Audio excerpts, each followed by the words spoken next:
Hello dear students, welcome to the lecture series of Object-Oriented Programming. In this lecture, we will see the destructors.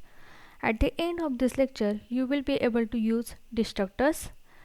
Destructors are used to destroy the objects that have been created by the constructors. As you know that we can use the constructor to initialize the values to the data members of an object, but when we will assign the values to the data members of an object and whenever we will create that object, the space will be allocated for that object for the storage. But when the use of an object is over, there is no need of that object, then in that case we can use the destructor to clean up the space. The destructor is a special member function whose name is same as the class name, but it is preceded by the tilde operator. If you observe the example here, I can have a destructor as tilde integer of a class integer. Destructors are different from the normal member functions as they don't take any argument and they don't return anything. If you observe the constructors may have the arguments, but destructors do not have any arguments, as well as they do not have the return type, and so they do not write anything, they do not return anything. The destructors are implicitly evoked by the compiler upon exit from the program to clean up the storage that is no longer accessible. Now let us see the simple example of a destructor. Now here I have a class as a demo which has data members as num1 and num2 as a private data members, and a demo as a constructor.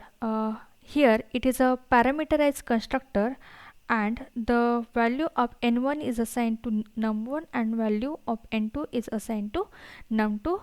Now I have a member function, that is display member function, which will be used to display the value of num1 and num2.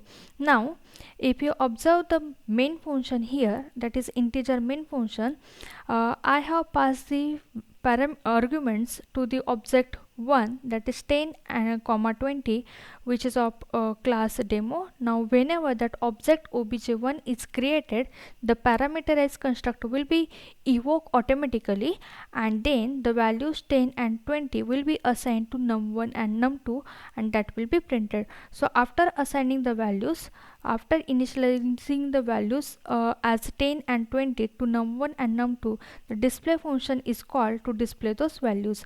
So if you check the sequence, so the moment this object will be created, the object will invoke this constructor, and then this constructor will execute and will print the statement as inside the constructor.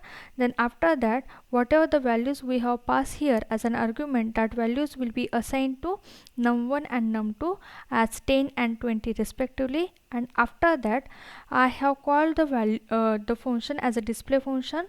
So this display function will get executed and the values num1 and num2 will be displayed on the screen, and after that the demo destructor will be initialized. The demo destructor will clean up the space, will destroy the object obj1. So that demo will be called once the use of object, once the lifetime of the object is over. So if you observe here, the demo is the destructor which has a same name as a class name.